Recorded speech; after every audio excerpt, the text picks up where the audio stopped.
Hi there, welcome again.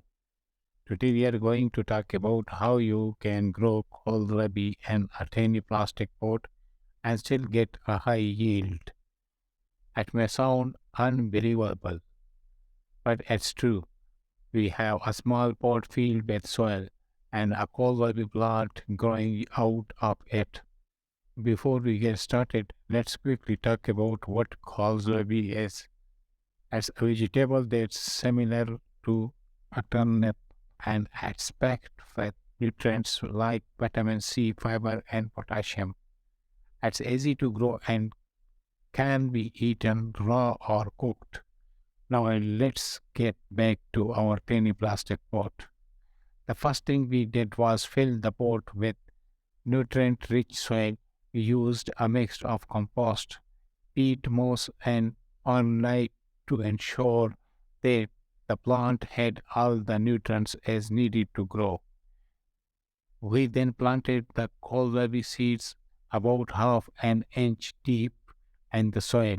We made sure to space them out evenly to give them enough room to grow.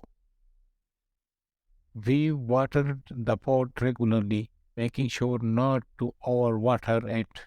Kohlrabi plants need about 1 inch of water per week, so we made sure to keep the soil moist but not waterlogged. Kohlrabi is a versatile vegetable that's popular in many parts of the world. It's a member of the Brassicaceae family, which also includes other vegetables like broccoli, cauliflower, and kale. Kohlrabi is believed to have originated in Europe, but is now grown in many other parts of the world as well. One of the great things about kohlrabi is that it's easy to grow, as we mentioned. It can even be grown in a small plastic pot.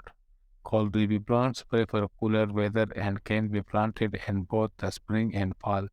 They grow best in soil that's rich in nutrients and well draining, and they need about 6 hours of sunlight per day. Thanks for watching.